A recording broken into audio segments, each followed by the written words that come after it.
The Australian Government has an obligation to protect the rights of its citizens.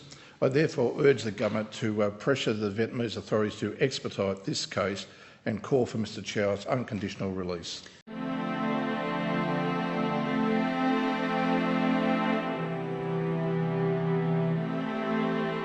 I draw the attention of this Parliament to the case of Mr Van Cam Chau, an Australian pro-democracy advocate currently detained in Vietnam. Since his arrest on the 15th of January this year, Mr Chau has been held in detention without charge by the Vietnamese authorities.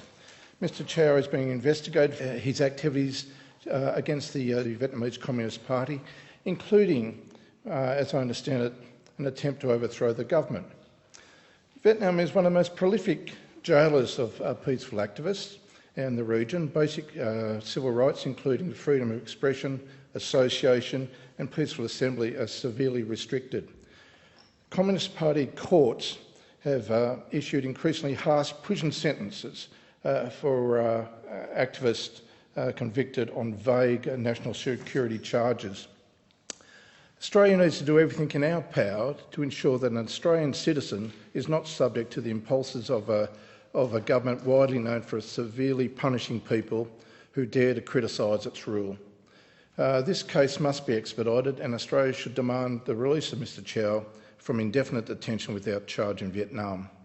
Mr Chau is a prominent figure. He is highly involved in the promotion of human rights, democracy and social justice issues in our community. For years he has worked to shed light on Vietnam's ongoing crackdown on the freedom of expression and peaceful assembly. And 6 months ago, Mr Chau went to Vietnam on a fact-finding trip and never returned.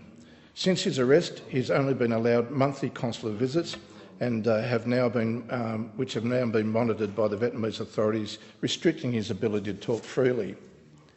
He has been denied legal representation so far during a period of ongoing investigation. The investigation has been extended until September and could be extended further. It is most doubtful the trial process will be open and fair, given the Vietnamese courts remain firmly under the control of the Communist government.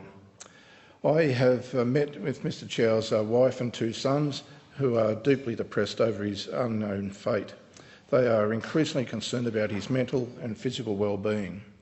His family and Vietnamese community in Australia are pleading for the Australian government to bring home this 70-year-old Australian.